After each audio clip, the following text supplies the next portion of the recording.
Gracias por haber aceptado la invitación de acompañarnos en esta cátedra central, de contar con tu experiencia y tus trayectorias en la danza. Pues muy bienvenida en nombre de todos los participantes de la cátedra. Muchas gracias. Gracias, Carolina, más bien por la invitación y a la Universidad de Antioquia y su Facultad de Arte, de verdad, por este espacio. Bueno, primero que todo vamos a hacer entonces una presentación tuya. La maestra Mónica Lindo es licenciada en Educación Física, Recreación y Deportes de la Universidad de la Costa, magíster en Administración Educativa de la Universidad Externado de Colombia y doctora en Ciencias de la Educación de la Universidad del Atlántico con una investigación en la línea de cuerpo, carnaval y educación. Es docente investigadora y directora del Grupo de Investigación CEDINEP de la Universidad del Atlántico. Fue líder en la creación del programa profesional en danza de la Universidad del Atlántico y se ha desempeñado como coordinadora académica del programa de danza y de la licenciatura en Educación Física, Recreación y Deportes de la misma universidad. Es autora de los textos La danza, conceptos y reflexiones, los procesos de formación en danza, Sin fronteras, de Palenque a Macondo, la investigación, creación en danza folclórica, también Huellas de la danza en Barranquilla, además pues de investigadora prolífera que nos va a compartir también, digamos, su última investigación. Fue bailarina y asistente del maestro Carlos Franque Medina, quien en paz descanse en la Escuela de Danza Folclórica de Barranquilla durante 9 años. Es una de las fundadoras de la Corporación Cultural de Barranquilla, donde actúa en calidad de directora artística. Ha representado a Colombia en eventos en los 5 continentes. Es fundadora del centro artístico que lleva su nombre, donde se desarrollan programas de formación en danza para niños y niñas. Participó en la construcción del dossier para la aclaratoria del Carnaval de Barranquilla como obra maestra del patrimonio oral e intangible de la humanidad. Ha sido reconocida por su trabajo por la cultura y el arte de la ciudad por parte de la Alcaldía de Barranquilla, la Gobernación del Atlántico, la Fundación Carnaval de Barranquilla, la Universidad Autónoma del Caribe, la del Atlántico, el Congreso de la República, la Asociación Día Internacional de la Mujer, el Consejo Distrital de Barranquilla y otras entidades educativas y culturales del país. Así que es un honor pues estar contigo en este momento. Y maestra, pues comencemos por ese impulso tuyo de cómo surge la necesidad de gestar un programa de danza en el Caribe. ¿Qué es lo que te motiva y cómo se gesta un programa de danza Yo, yo pedagógicamente creo también? que si todo, Caro, empieza siempre con una motivación personal, que luego se convierte o encuentra uno que deja de ser personal y también hay otras personas que resuenan con esa idea y esa necesidad de hacer algo para lograr que yo me pueda profesionalizar con eso que diariamente hago, que es bailar. Entonces, como lo habías mencionado, yo soy licenciada en educación física y entré a estudiar esa carrera en Barranquilla porque era la única carrera que por allá en un quinto semestre tenía la asignatura de danza. Entonces dije, bueno, no existe la carrera en el Caribe, ya existía la SAP obviamente, y, y dije, bueno, por lo menos intentaré incorporarme a una carrera que tenga que ver con el movimiento, con el cuerpo. Y bueno, allí empecé y desde allí, bueno, me gradúo todo esto, entro a trabajar a la Universidad del Atlántico como coordinadora de un programa de educación física. Porque empiezo a coordinar el programa y me doy cuenta en ese momento que muchas personas que iban a hacer su prueba de admisión eran bailarines, que estaban viviendo una circunstancia muy similar también a la que yo había experimentado. Entonces dije, no, aquí en la universidad debe haber una carrera profesional, además porque hay los espacios, hay un material humano maravilloso que pudiera enrutar todo este proceso. Y converso con la Facultad de Bellas Artes y el decano en ese momento dice, pues vamos para ese proceso. Y lo emprendí con un equipo de compañeras también de la universidad de diferentes áreas, una psicopedagoga, otra licenciada en educación física, una licenciada en ciencias sociales y nadie que tuviera un título de danza, pero sí tenían saberes que pudieran alimentar lo que era el proyecto académico. Y bueno, ahí surge y en el 2013 pudimos ofertarla por primera vez hasta este momento que sigue funcionando. Ya tuvo un primer proceso de renovación de su registro y también de transformación de su plan de estudio inicial. Y ahí va, poco a poco la carrera. Yo siento que ha sido también un proceso de mucho esfuerzo colectivo, ¿no? Porque sin el esfuerzo de todos los docentes que han ido también construyendo como ese horizonte de sentido que tendría la carrera, pues no hubiera sido posible. Lo que sí teníamos claro era que queríamos que fuera un programa del Caribe para el mundo, con una reflexión sobre lo que debe ser el cuerpo Caribe, saliéndonos un poco del modelo de otras universidades en las que siempre tendemos la tendencia a formar con modelos europeos o de pronto tratamos más bien de tener un discurso de colonial frente a lo que debe ser el discurso del cuerpo. Bueno, y desde ese enfoque también de colonial, ¿cómo se enseña entonces danza? Bueno, la danza tiene varias orientaciones, ¿no? Cuando yo asumo en mi campo laboral y me dicen voy a dar clases en una institución pública, hay unas maneras. Voy a dar clases simplemente para el divertimento y la recreación de las personas en una caja de compensación. Hay otras metodologías. Cuando me dicen vas a dirigir una compañía de danza profesional, hay otras metodologías. Entonces creo que para uno emprender el proceso de formar en danza, primero tiene que saber cuál es la intencionalidad formativa que uno va a tener, cuál es el grupo al que me voy a enfrentar, cuál es el propósito para ese grupo. Entonces, si yo estoy con una compañía de danza, pues las intencionalidades formativas siempre se asocian al virtuosismo, a la creatividad colectiva para el desarrollo de un bailarín profesional.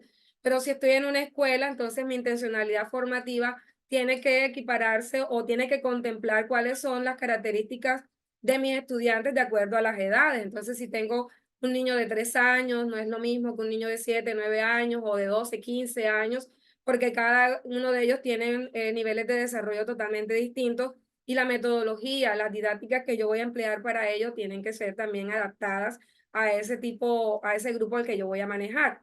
Además que en la escuela el propósito no es y no debería ser formar al niño para lo competitivo, sino para su formación integral. Es decir, la responsabilidad que uno tiene como persona que educa el cuerpo en la escuela, en los establecimientos educativos privados, públicos, cuando se trata de niños siempre debe ser enfocado hacia su desarrollo integral, a una conciencia de su cuerpo, a una conciencia de su lateralidad, su direccionalidad, su independencia segmentaria, todo ello, y es responsabilidad nuestra hacer que ellos tengan ese desarrollo. Entonces, cómo enseñar danza tiene una serie de factores a considerar para uno poder decir, voy a hacerlo de esta manera. Ahora, yo no sé si puedo compartir unas diapositivas que tengo ahí en Claro que relación con sí, algo de la didáctica que sí, te comentaba un poco y tiene que ver con esto. No sé si ahí logran verlo. sí, ya lo estamos viendo. Bueno, voy a ampliarlo. Por ejemplo, esto en una conversación que he tenido con mis estudiantes sobre la reflexión de la didáctica de la danza. Para llegar a ello, pues en el caso nuestro siempre em, parte de unas preguntas que nos hicimos y eso fue por allá en el 2000 2005 al 2013. Estuvimos emprendiendo un proyecto de investigación que se llamó ¿Cómo se enseña la danza en el Caribe colombiano? Entonces, de allí pues sacamos ciertas conclusiones y ciertas reflexiones que ahorita más adelante pues las voy a compartir como para que la tengan de información general. Pero otra de las cosas que también fue muy importante es la experiencia que se vivió desde el programa de educación física. Cuando yo empecé a trabajar en ese programa en la Universidad del Atlántico, los estudiantes pues su biotipo todos han sido relacionados con el deporte, habían pesistas, habían atletas de alto rendimiento cursando la carrera, y cuando me llaman a mí para desarrollar la danza en un tercer semestre, todos ellos me quedan mirando y no querían ni entrar a clase porque decían, pero eso de danza en la carrera de nosotros, ¿qué tiene que ver? Entonces, esa pregunta la convertimos en un proyecto de investigación y de ahí derivó un documento que se llamó Los Imaginarios Colectivos de los Estudiantes de Educación Física frente a la danza. Ya encontramos muchas cosas, como por ejemplo que algunos de ellos tuvieron unos antecedentes asociados, unos antecedentes muy negativos en su proceso de formación inicial en los colegios, con docentes que los maltrataban o que les decían tú no sabes bailar, vete para atrás, solamente ponían adelante los que sabían bailar, o una familia que siempre consideró que la danza estaba asociada a la tendencia de cambiar el género, entonces mira, te vas a volver gay, te vas a volver. Entonces surgieron una gran cantidad de información que enmarcamos en esto, lo que le llamamos los imaginarios de la danza, que luego posteriormente al conversar con ellos se convirtió en algo que fortaleció, pues, y la necesidad de que sí era necesario retomar el proceso de formación en danza en ellos, porque desarrollaba una serie de competencias que a través del deporte no la podían lograr, como el ritmo, ¿verdad? La coordinación, ese tipo de cosas. Entonces encontraron una pertinencia y estamos en estos tiempos en los que ellos dicen, ay, deberían haber más semestres de danza en el programa de educación física, pero bueno, está la carrera y tiene otras intencionalidades. Y bueno, el proceso de profesionalización de los docentes de arte en la región, que se implementó primero que la carrera, pero fue también un proceso interesante porque ya teníamos aquí a docentes ya mayores de edad que entraron a la universidad solamente para validar su saber y obtener pues su título, y eso también nos arrojó información importante. En todo ese barrido encontramos que en la región habían debilidades en la formación corporal desde temprana edad. Realmente, aunque aquí en Barranquilla se habla mucho del carnaval y vemos a los niños que están en grupos desde temprana edad en carnaval, pues tomando la formación de la danza de una manera seria y rigurosa en la escuela no se daba. Entonces, poco a poco a eso ha ido cambiando, sin embargo, ha sido un proceso muy lento. También la aplicación inapropiada de modelos de enseñanza de la danza. Vamos a encontrar que todavía tenemos docentes del siglo XX formando estudiantes del siglo XXI con metodologías del siglo XIX. Entonces, eso es algo que hay que seguir indagando porque es posible que los modelos de enseñanza en los que nosotros aprendimos no sean pertinentes para la nueva generación. También el privilegio de prácticas meramente instruccionales, unidireccionales, autoritaristas. El docente con un dominio absoluto es el que lidera, el que propone. En una relación unidireccional establece que el docente siempre es el que tiene el saber y los estudiantes simplemente repiten. Entonces, eso en estos tiempos lo que se busca es desarrollar el pensamiento crítico y ese tipo de prácticas pues no ayudaría a que eso se pueda desarrollar. La ausencia en el acompañamiento de formulación de contenidos para las artes, de formación para las artes y la poca vinculación de expertos en el área al sistema educativo, al magisterio. Nosotros tenemos alrededor de, creo que van 5 o 6 promociones y es la primera vez el año pasado que logramos que un estudiante egresado ganara el concurso docente en el departamento. Entonces, se requiere que haya más plazas para que haya un mayor campo laboral para los estudiantes, los egresados.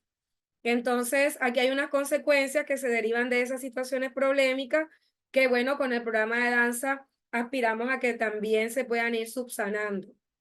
Hay una frase de Jesús Martín Barbero que dice que la escuela en general siempre trató de silenciar y paralizar al cuerpo, ya que los procesos de enseñanza-aprendizaje siempre han proporcionado de una manera hegemónica y en la mayoría de las ocasiones sigue haciéndolo, como lo acabo de decir, procedimientos intelectuales incorpóreos, reforzando así la tradicional concepción dualista del ser humano, que la mente va por un lado y el cuerpo va por el otro lado. Es decir, hay una deuda histórica del país en cuanto a todo este proceso de formación para la danza o del cuerpo. Entonces, bueno, en esta parte no voy a entrar a profundizar, solamente lo diré muy rápidamente, que hay unos marcos conceptuales que nos obligan a pensar que es la didáctica, si está articulada y es de naturaleza pedagógica, pero tiene que ver con todos esos métodos y prácticas de enseñanza que están articulados a unas teorías pedagógicas. Entonces, la pregunta que yo sigo haciéndome y es, ¿cuál es la teoría pedagógica que ilumina los procesos formativos de la enseñanza de las artes? Porque siempre tendemos a utilizar teorías y modelos pedagógicos que van como desarticulados. Y si no existen o si existen o si se toman de otras áreas de la ciencia, de las ciencias humanas, creo que es el momento de ir repensando cuál debe ser esa didáctica de la danza. Así como hay un discurso de didáctica de las ciencias sociales, de las matemáticas y de otros campos del saber. Bueno, hablamos de unos componentes de la didáctica que son muy sencillos. La persona que aprende, la persona que forma y la organización misma de la clase que están allí articulados a estas preguntas también, que son los elementos de la didáctica. ¿Para qué enseño? Entonces todos deberíamos preguntarnos, bueno, me contrataron, pero ¿para qué voy a ir a esta institución? ¿Qué es lo que voy a enseñar? ¿Cómo lo voy a enseñar? ¿Con qué recursos didácticos voy a contar para poder desarrollar ese acto pedagógico? ¿Qué enseñé? ¿Qué aprendí? Porque uno a veces en el proceso de planeación de sus actos pedagógicos piensa que uno es el que enseña todo el tiempo, pero realmente el docente siempre está aprendiendo de los estudiantes. Entonces se deriva en esta pregunta de cómo enseñar. Y el cómo enseñar está muy amarrado, porque eso ocurre en la práctica, a que algunos docentes en esta caracterización utilizan todavía métodos tradicionales de la instrucción directa, asignación de tareas, es el profesor que todavía tiene como el control absoluto de la clase y se pone al frente en el espejo con los estudiantes atrás los 60 minutos que dura la clase para que el estudiante repita lo que él como un modelo está haciendo. Entonces hay que reflexionar sobre eso. Aquí no se trata de qué es bueno ni qué es malo, sino que creo que la pregunta es qué es lo más pertinente para el tipo de población que yo estoy trabajando. Hay modelos participativos, modelos que fomentan la individualización, modelos que implican cognitivamente al estudiante de forma directa y hay modelos que favorecen pues la creatividad. Entonces, hay una tendencia, que esta es una información que desde el grupo de investigación logramos como sistematizar, porque todos cuando hablamos de historia de la danza, nos hablan de Nover, nos hablan de Isadora Duncan, nos hablan de Dalcroze, que también tiene que ver con el tema de la gimnasia rítmica y artística, pero cuando uno estudia profundamente cómo fue su forma de formar o cuáles fueron sus estilos, encontramos que existen, por ejemplo, en el caso de Nover, de Delsart, una tendencia muy expresionista, porque ellos plantean que el movimiento debe ser expresión neta de sentimiento, que la danza debe ser natural, más expresiva que técnica, es decir, ellos no prestaron atención mucho al tema de la técnica ni el virtuosismo, sino al que yo estoy transmitiendo, cómo me siento y qué es lo que yo estoy transmitiendo a través de mi movimiento. Y así, como ocurre con ellos, ocurrió también con Isadora Nunca, con la tendencia naturalista, Dalcroze con la tendencia rítmica, Tulin con la tendencia lúdica. En Francia se dio mucho el movimiento de la tendencia psicomotora, que estuvo muy de la mano de la educación física también, de la historia misma de la educación física y de los deportes. Le Bouche con la imagen del cuerpo, la psicoquinética que él llamó. La tendencia experimental, la tendencia instintiva muy de Mary Whitman. La gimnástica expresiva de Bode, que es más de Alemania. La tendencia orgánica, más asociada a la forma como se desarrolla la danza moderna, donde el punto de referencia central de la técnica es el acto de la respiración, que es muy propio de la técnica misma de la danza moderna. Y la naturalista, que también tiene mucho que ver con la danza moderna, con José Limón. Creo que están escuchando aquí el vendedor que pasa por mi casa. El llamado de los nuevos tiempos es que analicemos en este ejercicio docente cuáles son las nuevas tendencias que debemos incorporar al planteamiento de nuestra preparación de nuestras clases o actos pedagógicos. Por ejemplo, todos hemos escuchado de la teoría de las inteligencias múltiples, que el pionero de esto es Gardner. Muy seguramente algunos que me están escuchando en este momento, mientras me escuchan, están escribiendo, otros estarán haciendo otras cosas, otros estarán moviéndose, otros estarán... Todos tenemos distintas maneras de aprender, y no es que no estén prestando atención, sino que de esa forma estudiamos y captamos el conocimiento. Hay personas que estudian con música, otras que no se quedan quietas, otras que están permanentemente escribiendo o haciendo dibujitos, cositas en su cuaderno o mirando para otras partes, que en una pedagogía tradicional, el docente antiguo diría, no me están prestando atención. Entonces, no, simplemente es que cada uno aprende de formas distintas.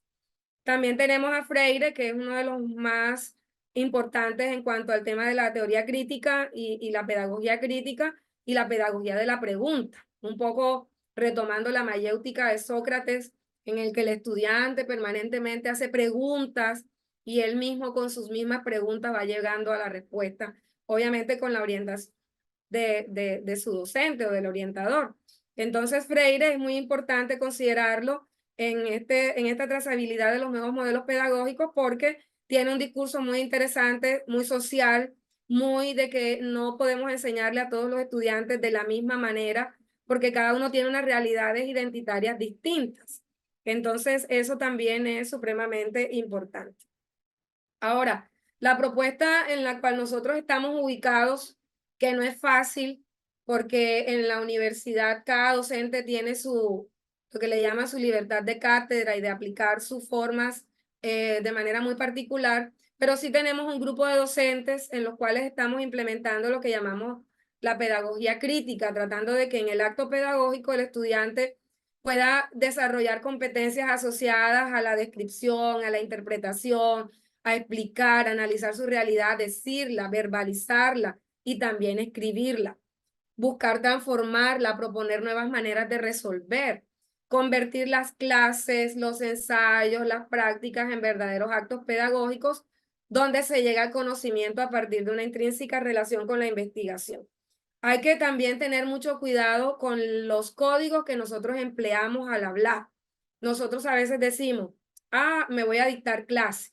Eso me convierte entonces a mí en un dictador, porque la palabra dictar tiene una connotación también filosófica que quien la emite se convierte entonces en una persona, en una relación unidireccional con sus estudiantes. Entonces también esto es una reflexión que en la medida en que yo utilizo ciertos códigos, ciertas expresiones, estas están relacionadas íntimamente con el tema de las teorías pedagógicas, porque todas ellas derivan de una teoría pedagógica en particular. Entonces, pues nada, es simplemente proponer que se realicen otro tipo de actividades, que así los llamamos, los talleres de autoinvestigación, que realicemos bitácoras, que estimulemos las prácticas interdisciplinarias, porque un estudiante de danza no se puede relacionar con uno de música, de teatro, hacer tesis de grado conjuntas.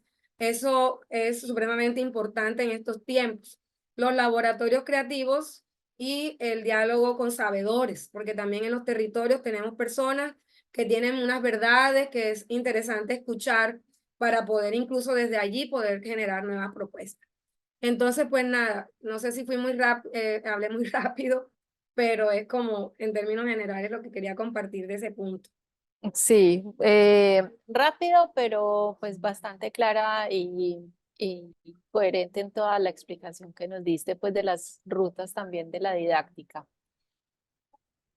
Conectando con lo último que dijiste sobre el diálogo con los sabedores, sobre todo también con tu trabajo que haces conjuntamente en el semillero que diriges, has realizado muchas investigaciones donde se conecta tanto como la búsqueda por ese saber patrimonial, por custodiar ese saber, a la vez de ser el insumo de una investigación-creación.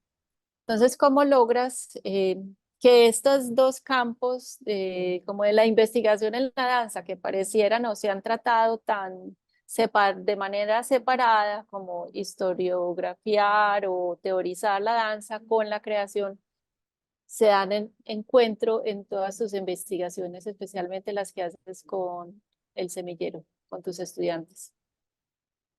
Bueno, nosotros empezamos En principio teníamos una línea que únicamente se dedicaba al tema del análisis de lo pedagógico.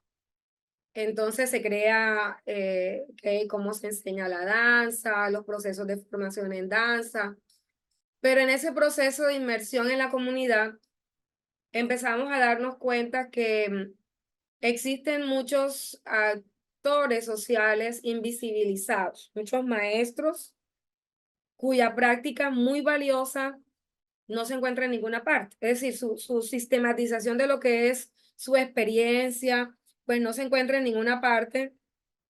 Y otra cosa que nos llamaba poderosamente la atención, y es que los estudiantes cuando llegan el primer semestre, llegan con un desconocimiento total de los pioneros de la danza, no solamente de la ciudad regional, sino a nivel nacional.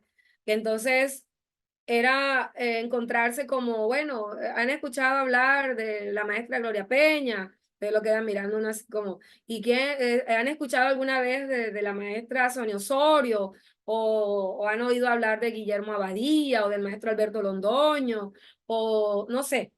Entonces, para uno, empezamos a darnos cuenta que obviamente hay una distancia generacional enorme y uno tal vez a su edad tampoco no conocía a estas personas, pero tampoco encontrábamos dónde poder indagar sobre estas personas. Entonces, uno de los primeros ejercicios fue hacer la genealogía de la danza de Barranquilla, empezar simplemente por Barranquilla, por lo menos quién eran las pioneras. Entonces, aquí alguien hace una pregunta, maestra, ¿cómo podemos tener en cuenta? Bueno, al final creo que podemos responder las preguntas. Entonces tenemos la genealogía solamente con los docentes, con los maestros de Barranquilla, y aflora la maestra Yamile del Castillo como una de las pioneras, aflora la maestra Gloria Peña, Gacho Peña, su hermana, como uno de los pioneros, y de ellos derivan todos los demás. Pero nos dimos cuenta que ellos tienen mucha relación con la danza contemporánea, con el caso de la maestra Yamile, que creó el primer ballet real de danza contemporánea en Colombia, y la maestra Gloria Peña, que tiene una escuela de ballet. Entonces empezamos a hacer esa genealogía, de Gloria Peña surge Carlos Franco, de Carlos Franco derivo yo, y entonces vamos viendo cómo se van entretejiendo muchas experiencias que los maestros empezaron a capitalizar para luego ellos abrir sus propios caminos hacia otras tendencias o estilos de danza. Y entonces empezar a clasificar lo que eran la genealogía de la danza contemporánea y la genealogía de los maestros del folclore. Mínimamente eso como un insumo para alimentar ese capital cultural de los estudiantes del primer semestre, y que ellos supieran de que no estaban solos en esta aventura de estudiar danza, sino que al contrario tenían una gran ventaja de que otros maestros habían hecho caminos que ellos ahora empezaban a transitar con una conciencia desde lo académico, desde lo investigativo mucho más profunda. Entonces eso se fue ampliando, fue creciendo, y surgen la línea de huellas. Entonces, huellas de la danza en Barranquilla, huellas de la danza en el Caribe, estamos en ese proceso. Y nos encontramos con la investigación del maestro Raúl Parra, que hace también un estudio muy interesante de lo que ha sido la historia de la danza a nivel nacional. Entonces decimos, bueno, creo que estamos en el momento histórico donde se necesita documentar lo que ha sido la danza, porque muchos maestros han muerto, otros están muriendo, otros dentro de poco ya no nos acompañan, y es necesario ir documentando la historia de la danza del país para que a partir de esos caminos trazados por otros maestros, nuestros egresados decidan también por dónde transitar. Porque a veces uno también se encuentra con estudiantes que piensan que han descubierto el agua tibia y no, mira, es que ya hubo un maestro que hizo esto, otro. Vas a tener, y a partir de allí creas tu propia ruta, tu propio camino. Pero es muy importante visibilizar como la obra de los maestros, sobre todo porque las nuevas generaciones que van llegando, que van llegando, pues no tienen clara como esa información. Y si no la tienen clara en su territorio, pues mucho menos la van a tener clara a nivel nacional. Y creo que es importante reivindicar el discurso de esos maestros como parte de esa dinámica de lo decolonial para encontrar en ellos unas verdades que están contextualizadas. Es decir, eh, tal vez uno se encuentra libros donde dicen es que el bailarín debe tener una figura con estas dimensiones, O sea, prácticamente si uno lo contextualiza al biotipo caribe real, nadie pudiera hacer danza, porque todas tenemos un pecho voluptuoso, unas caderas propias de nuestra ascendencia afro que no nos permitirían entonces entrar a hacer una clase de ballet porque tenemos un cuerpo desproporcionado. Entonces, no, es pensar cuáles son nuestros cuerpos y reivindicar esa imagen de nuestro cuerpo en los procesos universitarios que son supremamente importantes. Sí, ahí es donde se gesta y se transforma esas visiones también. Y empezamos o continuamos con la decolonización pues, del cuerpo y el pensamiento. Yo creo que podemos conectar con la pregunta de Valeria, de Isabel, perdón, que te hace para ir entrando en diálogo con todos al tiempo. Ella te pregunta, maestra, ¿cómo podemos tener en cuenta e incluir todas las diferentes formas de aprender de los estudiantes en grupos muy numerosos? Estaremos hablando de 20, 30 personas, un poco más. Yo creo que de 30 y 50 como ocurre en los colegios. Mm. ¿Cómo podemos tener en cuenta e incluir todas las diferencias, formas de aprender? Hay una cosa que uno debe hacer primero cuando uno entra en una institución. Obviamente nuestro sistema educativo todavía no es consciente de que la educación corporal necesita unos tiempos y necesita unos espacios y necesita también una caracterización de la población para poder brindarle la experiencia de lo corporal acorde, ¿verdad?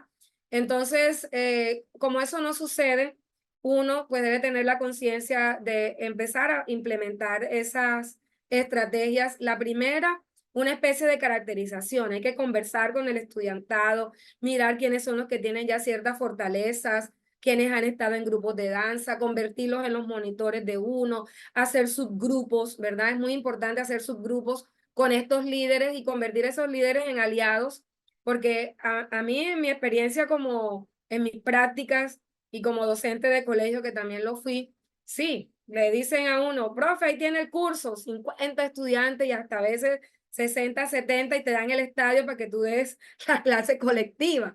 Entonces, me funcionó mucho el tener personas que me ayudaran a liderar y colocar una metodología que se llama la asignación de problemas. Entonces tenemos este grupo de 20, me van a resolver esta situación.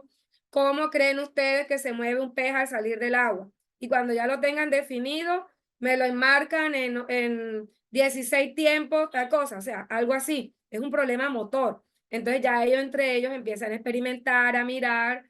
El otro grupo me hace otra cosa, luego socializamos y luego pues ya entramos a una reflexión sobre ello.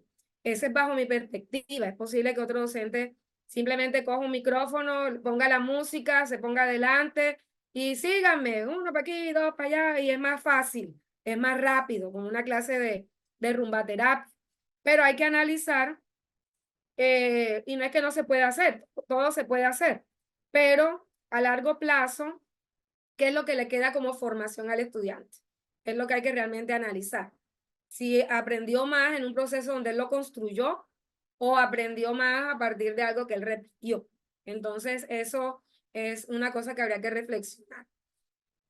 Hay una pregunta de Wendy, si te diste cuenta, Caro, que dice, Sí, Wendy te pregunta, maestra, hablando sobre tu texto Huellas de la danza de Barranquilla, hay un apartado que dice, la danza va más allá de ser un acto figurativo con fines competitivos o de divertimento. ¿Cómo has llevado este pensamiento a tus clases y cuál ha sido el impacto en los alumnos? Porque es algo muy común escuchar estos conceptos en los estudiantes de danza y qué bueno que, como dices, les podamos generar esta conciencia a ellos. Sí, este es una consigna que fluctúa en dos aguas. Una es en el deber ser y otra es en la realidad del ser cotidiano.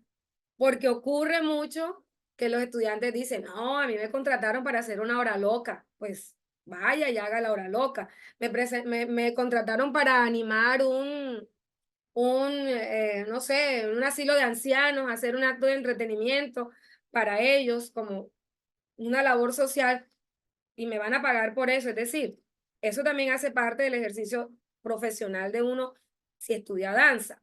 El problema no es ese, el problema es yo como artista, ¿a qué voy a privilegiar? Porque yo también tengo una compañía, pero en mi compañía tenemos lo que yo le llamo a ellos los servicios artísticos, los servicios por encargo y las obras creativas. Y para nosotros tenemos claro que lo creativo, que lo artístico es fundamental, es muy importante y nos gusta.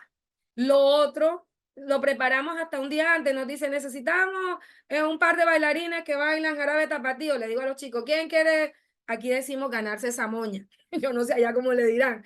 Entonces, no, tal cosa, yo tengo tiempo. Bueno, preparen eso y háganlo.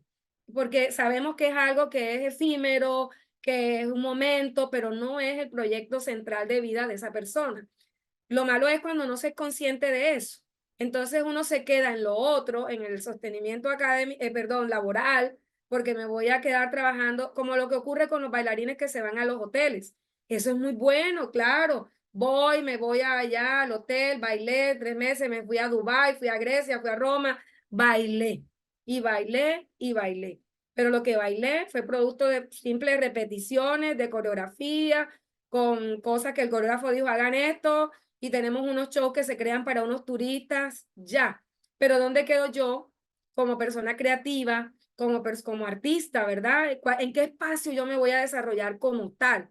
¿En qué espacio? Entonces, tal vez son etapas que uno debe vivir, pero luego hay que reflexionar para dónde voy yo como artista y hasta qué punto soy honesto con mi profesión y con lo que quiero hacer.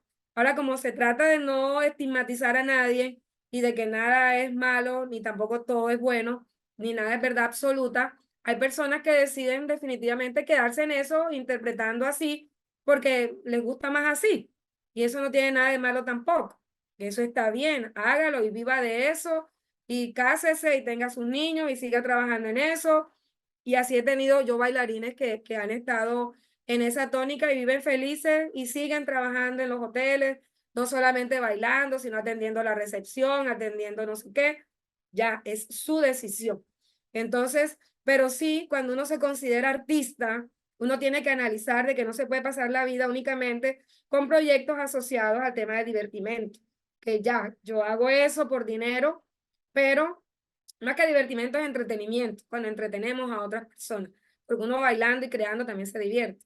Entonces, los procesos creativos tienen otras dinámicas. Presentar obras, piezas creativas, eso tiene otras dinámicas. Entonces, no sé si di respuesta a esa pregunta. Sí, sí, esta respuesta y nos da pie para entonces hablar sobre esas otras dinámicas en los procesos creativos a propósito de tu otro libro sobre la investigación creación en la danza folclórica, que como les comenté, todos estos textos nos los compartió la maestra y están en el Classroom. En ese texto tienes un punto que me parece muy interesante porque te refieres a la hermenéutica como un modo para entender lo que estamos investigando en ese punto de la investigación-creación, pero a la vez también nos lleva a interpretarnos a nosotros mismos, ¿cierto? Sí, Entonces, cómo ese proceso de creación me enriquece como ser humano sí. y enriquece ese patrimonio que está ahí también que estás trabajando. Es algo como, la hermenéutica siempre tiene que ver con el tema de cómo interpreto yo lo que yo veo en el contexto cotidiano.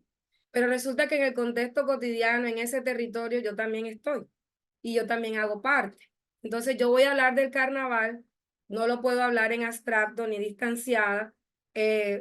aunque lo he intentado, pero finalmente termino empleando entonces algo que encontré que me lo decía porque tenía ese conflicto en un momento en mi pasantía doctoral, me decía mi asesor, un alemán que vive en México, me dice, pero ¿por qué tienes que distanciarte? Si tú haces parte también del contexto y del territorio y lo conoces y sabes las problemáticas y sabes por qué suceden, entonces hay algo que se llama la autoetnografía.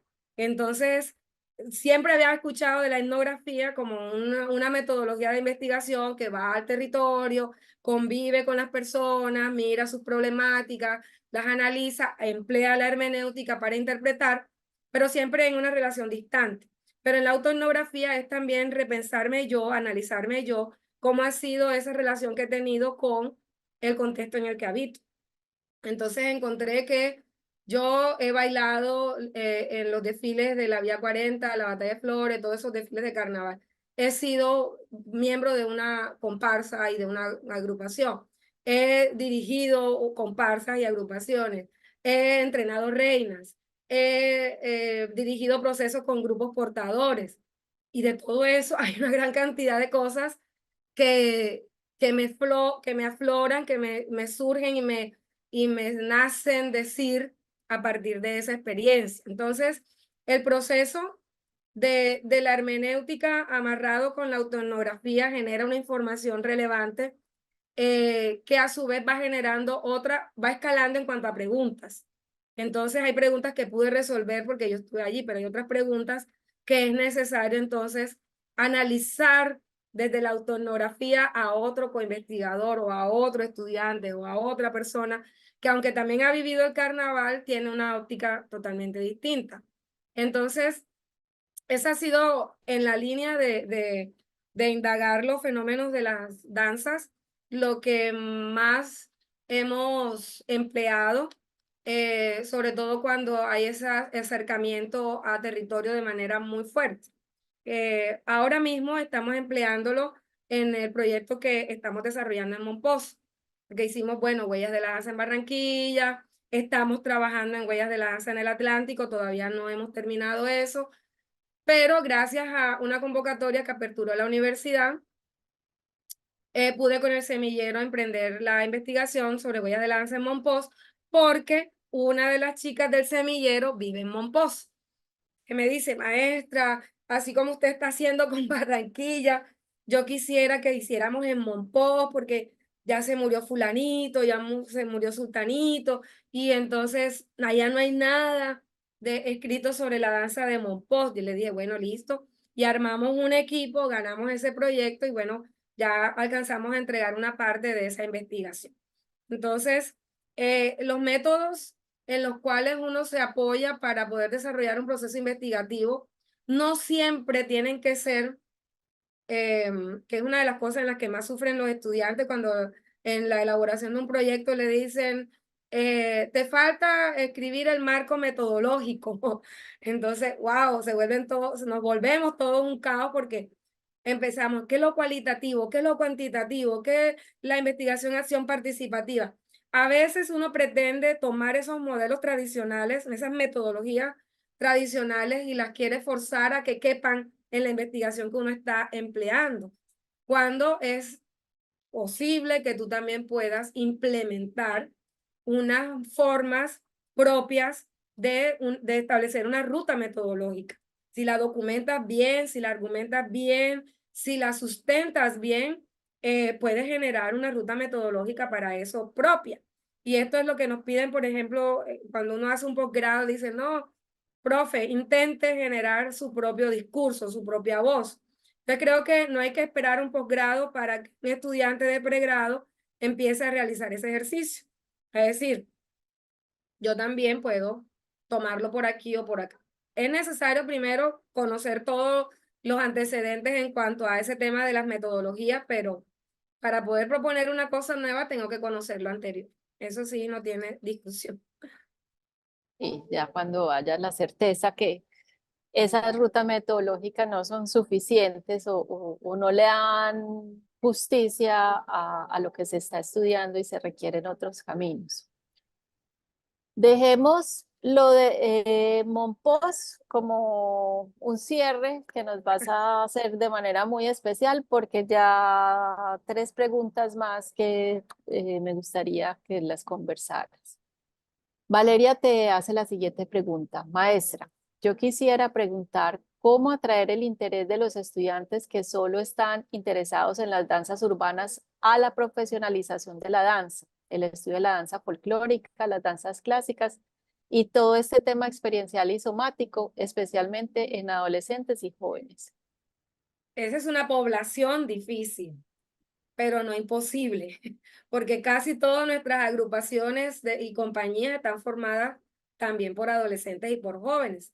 Entonces, a Valeria le comparto como una experiencia particular que también tuve en un colegio donde los chicos querían solamente, en esa época, solamente el merengue, los ritmos caribeños, no se hablaba tanto de la champeta como hoy, sino de la terapia, entonces todos estaban como en esa onda y yo tenía que enseñarles bambuco y era una cosa completamente, me acuerdo que fue en el INEM y wow, yo decía a estos muchachos, ya yo me sentía frustrada, entonces lo que hice fue utilizar esas músicas durante mis calentamientos para hacer lo que a ellos les gusta hacer, pero además lo llevaba a la frase rítmica del bambuco del 1, 2, 3, 1, 2, 3, 1, 2, 3 y terminaron haciendo desplazamientos adelante, atrás, giro, el 8, solamente con la música,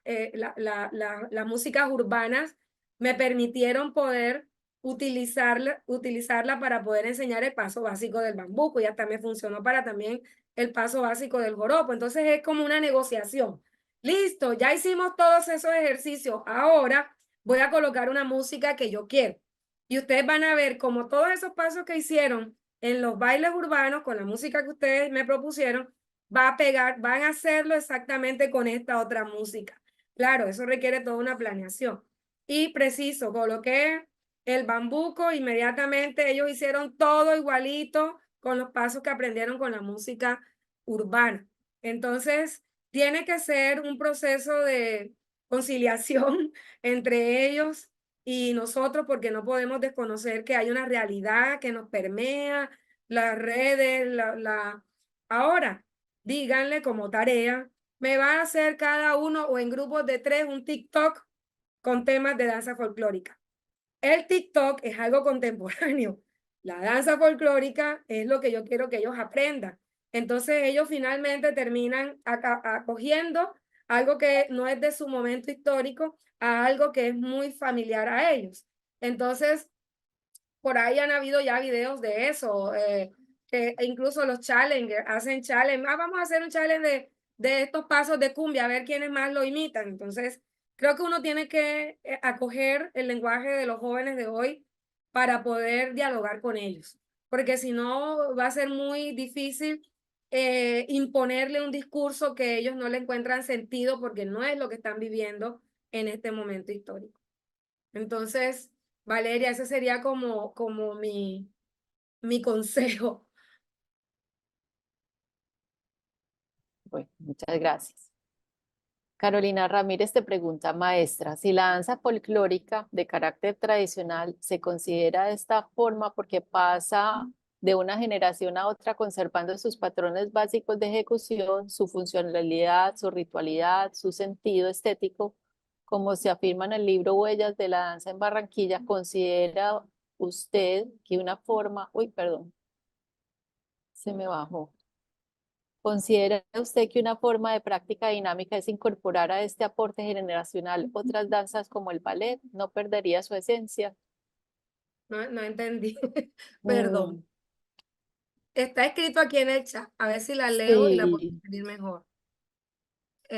Valeria, Wendy, Caro Ramírez. Juan Carlos, Ese todavía Mariela. no hemos revisado su pregunta. Caro, si quieres, puedes hacerle la pregunta directamente a la maestra. Si estás por acá, porque te vi que entrabas y salías.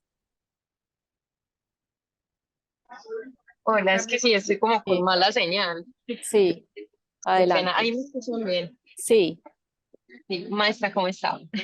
Bien. Eh, Bien, lo que pasa es que estuve leyendo pues un poco el libro de Huellas de la Danza en Barranquilla y hablaba muy específicamente de danza folclórica, ¿cierto? Ese es, digamos, como el centro también de mi estudio en varias áreas aquí en la universidad.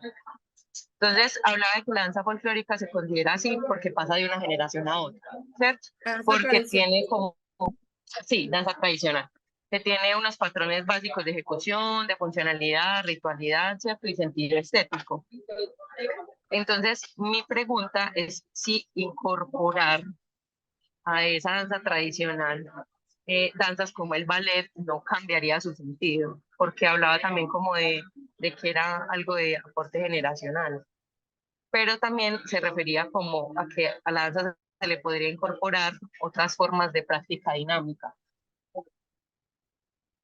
A ver, son como dos cosas. De pronto a lo que quieres hacer referencia más que la danza es la técnica de la danza clásica.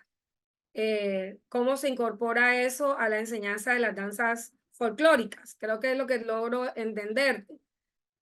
Yo creo que cuando uno está en un espacio formativo, uno tiene que valerse de las herramientas que considera necesarias para generar las competencias que se requieren en ese cuerpo. Entonces, si yo lo que quiero es tal vez desarrollar la alineación corporal de los estudiantes, que ellos tengan una postura, una verticalidad, entonces me sirven ciertas prácticas de la danza, ciertas técnicas de la danza clásica para formar ese cuerpo. O si yo quiero utilizar, experimentar la danza contemporánea, pero quiero enseñarle folclore, entonces es posible, estamos en tiempos en que estas cosas dialogan. Lo que se necesita es que como docente o como profesora, tú seas consciente de qué técnica de esta modalidad danzaria le son útiles a la otra y cómo dialogan de manera consciente, no de manera arbitraria, ¿sí? Terminar llamando yo que esto es una danza folclórica cuando yo estoy poniendo a los chicos todos a bailar en puntas. Entonces es otra cosa, es ballet folclórico. Entonces mirar muy bien qué es lo que yo estoy haciendo en ese diálogo, pero puedo perfectamente utilizar las técnicas de cualquier danza, incluso de la urbana, como acabo de mencionar, para ponerlas al servicio de lo que tú quieres trabajar o lograr con la danza folclórica. Eso se utiliza muchísimo, ¿no? A veces uno ve grupos de folclore ensayando, o haciendo su calentamiento o su preparación corporal con las técnicas del ballet o del contemporáneo o de lo moderno, simplemente como una forma de alimentar más su cuerpo y de lograr competencias desde el punto de vista físico que se ponen al servicio luego de la danza folclórica. Ahora estamos en tiempos que yo leía por ahí a alguien decir que no debemos afanarnos en el contexto escolar ni creativo por preocupar por ponerles un apellido a todas las cosas que hacemos danza, formamos para la danza, indistintamente si es clásica, moderna, contemporánea, yo estoy formándote para la danza, que vamos a hacer un repertorio que deviene de lo folclórico, bueno, tenemos conciencia de eso, pero el acto formativo tiene que estar, valerse de las herramientas que sean necesarias, incluso de la educación física, para poder lograr en ese cuerpo lo que se necesita eh, para la danza en general. Espero haber dado respuesta a tu pregunta.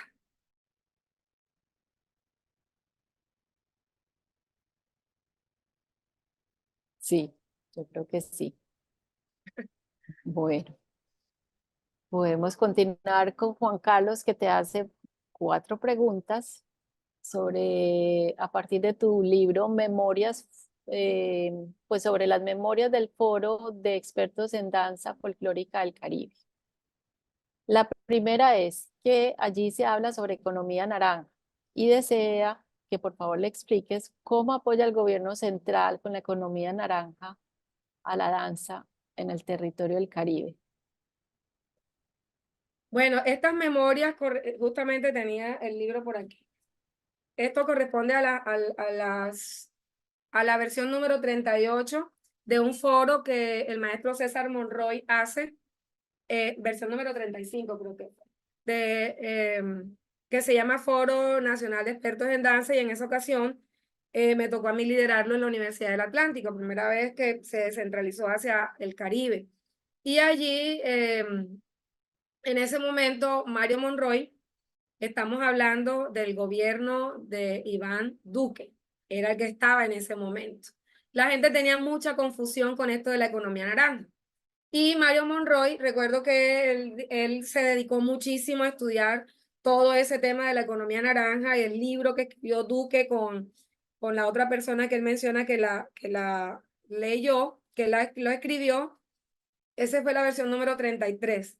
Y Mario Monroy hace toda una conferencia magistral de la economía naranja, ¿verdad? Obviamente entró pandemia, entraron muchas otras circunstancias y el sector de la danza sintió que eso no sirvió para nada. Perdón la expresión política aquí, pero fue algo que se ilustró porque correspondió a ese momento.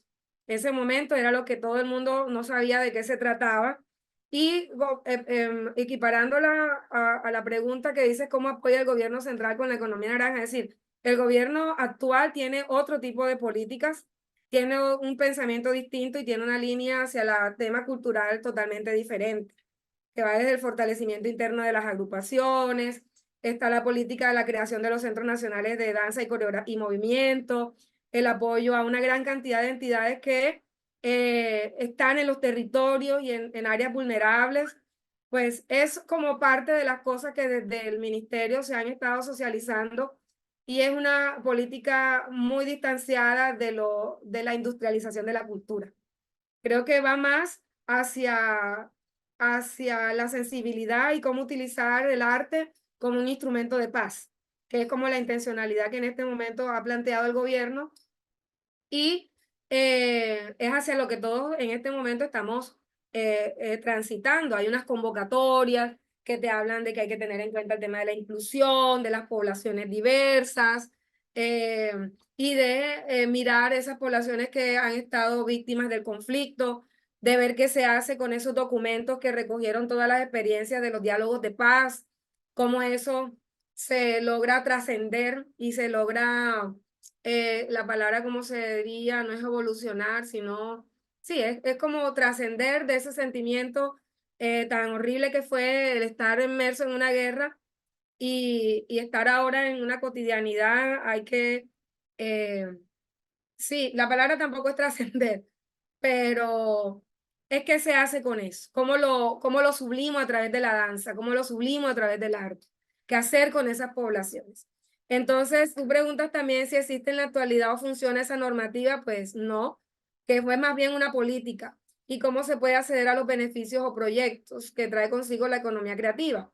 No, en este momento el ministerio en el mes de junio, entiendo, van a volver a sacar una convocatoria para el sector de la danza, para el apoyo a los centros de creación de danza y movimiento. Eso es un discurso que en su momento saldrá la convocatoria con todas las especificidades. Y bueno, acabamos de también estar en las convocatorias de los portafolios, estos de estímulos que se hacen y de concertación. Siempre hay estas convocatorias a las que todos podemos acceder. Y creo que a veces no lo hacemos porque nos parecen unos documentos muy grandes, que hay que leer muchísimo, pero de eso se trata también. Para poder realizar procesos creativos también hay que apoyarnos de cómo es, de lo que el gobierno nos está ofertando. Y dice, por otro lado, habla de la cumbia como punto referencial del país. ¿Qué opinión tiene usted de esta frase? La cumbia identifica al folclore colombiano en cualquier parte del mundo. ¿Y por qué? Porque sí. Juan Carlos, la cumbia fue declarada como el baile nacional, lo mismo que el sombrero volteado, es como el símbolo de nuestra patria, de nuestro cultural, de nuestra patria. Es tal vez y no es que otras danzas no sean importantes también, pero en ella hay claramente como una simbolización de lo que ha sido no solamente el proceso de invasión, colonización nuestro, sino cómo confluyeron tres etnias totalmente distintas para arrojar una cosa tan bonita que habla de amor, ¿sí? Entonces tenemos unos esclavizados, tenemos unos indígenas casi erradicados del Caribe y tenemos unos españoles que vinieron a colonizar, a establecerse aquí, y eso en su naturaleza y en su antepasado está cargado de mucho dolor, ¿sí? Ellos, eso todo tiene mucho dolor, incluso los mismos españoles tuvieron que haber sufrido por muchas cosas. Lo que pasa es que uno lo invisibiliza porque uno lo ve solamente como los malos. No estoy justificando, pero también habría mucho dolor allí. Entonces, por cosas prohibidas, por situaciones que se suscitaron en esos momentos. De allí que se encuentren para sobrepasar esas emocionalidades y poder lograr transmitir lo más bonito del ser humano, que es el acto de amor, el enamoramiento entre hombre y mujer, que además es lo que hace posible la multiplicación de la especie humana. Eso tiene un valor simbólico, antropológico, artístico, de todo. Es la manera como yo argumento el por qué la cumbia es el baile nacional. No quiere decir que también el sanjuanero, el bambuco lo pudiera hacer, o el joropo lo pudiera hacer, o el currulao lo pudiera hacer, pero la cumbia tiene una magia especial que también la transmite, la forma como se viste la mujer, la forma como transita en el espacio de la mujer. Y además la cumbia no es algo que solamente hacemos aquí en Colombia. Existe la cumbia en México, en Argentina, de formas distintas, pero está en Argentina, en Chile, en México, en Panamá, en Paraguay. O sea, tenemos cumbia en muchos sectores a nivel internacional. Y por último, dice en su elucubración en la presente conferencia, ha anunciado varias veces una palabra que me gustaría me explicara, qué es acto pedagógico. Bueno, en esto que les mencionaba de la importancia de poder analizar las palabras o los códigos que uno emplea para denominar ciertas cosas, como con el ejemplo de la palabra dictar, también lo hay con la palabra clase. Voy a dictar una clase. Analicemos mucho qué pasa con este término de clase. ¿Desde cuándo se está utilizando el término clase? Entonces, vemos que está muy asociada a la pedagogía católica, pedagogía tradicional, ¿verdad? Entonces, si nosotros estamos implementando una pedagogía crítica, nuestro encuentro con el estudiante no puede ser una clase, tiene que ser un encuentro pedagógico, un acto pedagógico en el cual se genera una construcción de un conocimiento compartido, donde nadie tiene la verdad absoluta. Entonces, si yo quiero también propiciar que él tenga bases para transformar la realidad, entonces yo tengo que hacerlo sentir a él protagonista. Cuando uno habla de un acto en teatro, un acto que hay unos actores, ¿cierto? Yo soy protagonista, que me está viendo una sociedad, que son los espectadores. Entonces, yo quiero con mi actuación, como ocurre tradicionalmente en la historia del teatro, con el teatro se transforma sociedad. Las obras antiguas de teatro hasta narraban con sus argumentos la forma como debía comportarse el pueblo con un rey, las maneras como debían ser las relaciones de dar los impuestos o ese tipo de cosas. Entonces siempre se utilizó el teatro como y la danza también como una forma de dar un mensaje al pueblo. Entonces en un acto pedagógico estamos unas protagonistas, somos todos los que estamos en ese espacio compartiendo allí para poder producir algo que transforme un entorno, ¿sí? Entonces es pedagógico porque tiene un contexto educativo. O sea, lo pedagógico incluye lo educativo, lo formativo, todo lo que implique un nuevo conocimiento o una transformación de un conocimiento que yo tenía por otro. Entonces, de esa manera se articula esa palabra, acto pedagógico. Y uno de los pioneros en Barranquilla, lo quiero decir públicamente, es el maestro Hernando Romero, que es un sociólogo, no tiene nada que ver con la danza, pero en los tiempos en los que yo fui coordinadora del programa de educación física, él empezó con ese discurso y teníamos un grupo de estudio donde hablábamos de esta pedagogía, que en principio se hablaba del constructivismo y luego empezamos a descubrir que estaba la pedagogía crítica y con ello Freire y otros maestros, pero en Barranquilla el pionero en ese término fue el maestro Hernando Romero Pereira. Entonces, creo que el acto pedagógico quedó explicado. Y, y bellamente explicado de ser todos protagonistas. Bueno, Marcela te hace dos preguntas. Yo creo que podemos leer ambas para responderlas en conjunto. La primera es, maestra, ¿cuál es su relación con el concepto huellas en la danza? ¿Cuál ha sido su ruta metodológica en las diversas investigaciones realizadas en el Caribe? Y podemos encontrarla en alguno de sus libros. Y la segunda, también de Marcela Rodríguez, es, maestra, ¿cuál es el diseño curricular de la danza tradicional en su universidad y cómo se acercan a la historia de la escritura? ¿De qué manera el semillero de investigación tiene influencia y conversa con la enseñanza de la danza tradicional en su pregrado? ¿Qué nos recomienda para iniciar un semillero de investigación en danza tradicional en una licenciatura? A ver, Mm, Esas ¿por también dónde son. empiezo? Vamos por la Sí, de arriba. Yo creo que la había contestado antes. sí, sí, Cuando sí. dice cuál es la relación del concepto huellas en la danza, bueno, es una línea de investigación que tengo con mi grupo y la ruta metodológica, pues ya había explicado sobre eso. Utilizamos mucho el tema de la hermenéutica, la etnografía, la autoetnografía. Y en relación con la otra pregunta, el diseño curricular, claro, el programa danza no es una licenciatura, está articulado a la Facultad de Bellas Artes. Bellas Artes tiene música, artes plásticas, arte dramático, danza. Y por otra parte tiene licenciatura en música.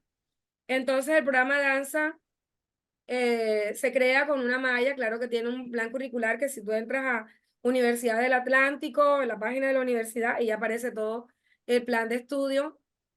En esta nueva modalidad de plan de estudio, a ver, cuando el programa se crea, nosotros queríamos omitir esa clásica forma de denominar las asignaturas eh, por nombres de modalidades danzarias, para no llamar vale 1, vale 2, vale 3, vale 4. Pensábamos que pudiera funcionar hablarlo de otra forma. Entonces teníamos otros nombres y lo enfocábamos más por la tendencia formativa que tenía, o no la tendencia formativa, la parte técnica que privilegiaba ese tipo de danza. Entonces, por ejemplo, estaban las danzas que se asociaban a todo el tema de ondulación. Entonces estaba la danza afro contemporánea. Y por ahí metíamos cosas también de folclore. Entonces, todo lo que tenía que ver con la ondulación del cuerpo, entonces todo lo afro, que el mapalé, que el CRCC, que los bailes negros africanos, veíamos esto como una cosa más universal, ¿ya? De estudiar el movimiento desde su biomecánica y a partir de allí relacionarlo con las formas que hay en cada una de las danzas a nivel mundial. Lo mismo con el ballet. Del ballet no llamábamos ballet, sino que era más el estudio de la verticalidad y entre todas las danzas que eran verticales, que el flamenco, que el no sé qué, estas cosas. Entonces, estaba pensado como así, pero en el proceso de autoevaluación no fue tan práctico, comprensible o útil o funcional, más bien, para los estudiantes. Entonces, en este momento tenemos folclore 1 en primero, folclore 2, folclore 3, folclore 4.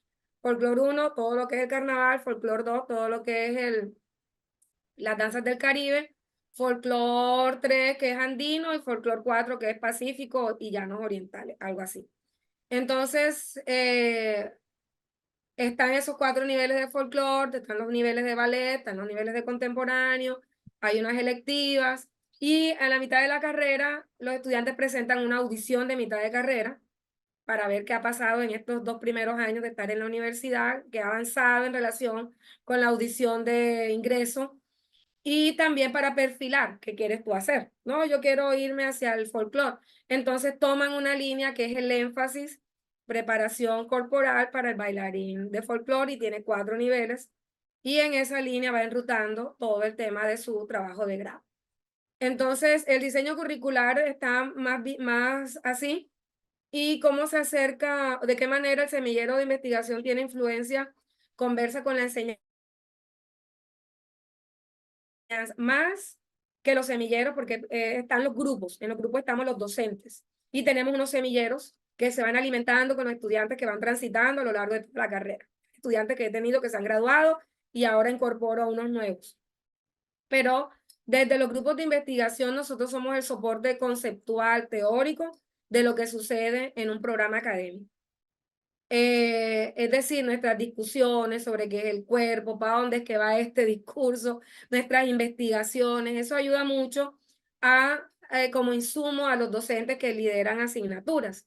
Entonces, construimos unas cartas descriptivas o unos sílabos de las asignaturas que están alimentados por la experiencia desde la investigación. Esto no es completo, esto ocurre de una forma muy lenta, pero progresiva, muy lenta, porque al programa Danza no solamente tributa a mi grupo de investigación, sino que hay otro grupo de investigación de la facultad que también aporta. Entonces está CEDINET, pero también está TEI, pero también está Felisa Burstein, también hay muchos grupos que desde su especialidad también tributan porque los docentes están articulados al programa. ¿Qué más nos pregunta Marcela?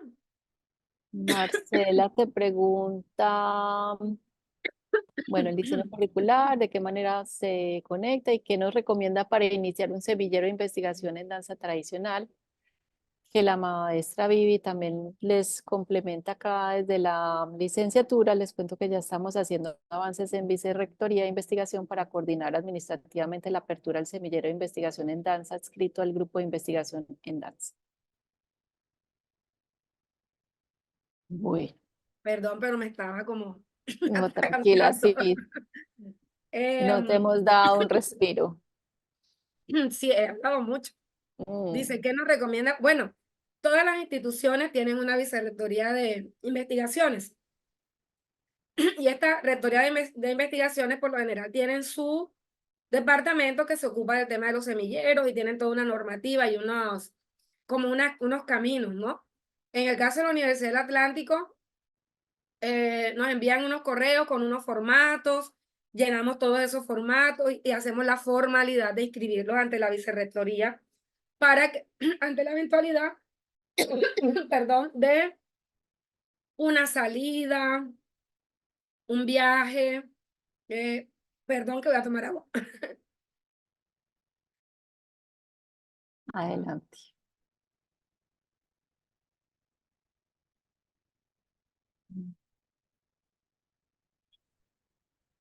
Bueno, ante la eventualidad de un proyecto, estén radicados allí y al estudiante le puedan dar apoyos, pueda aspirar a convocatorias, a ir a los encuentros regionales y nacionales de semilleros.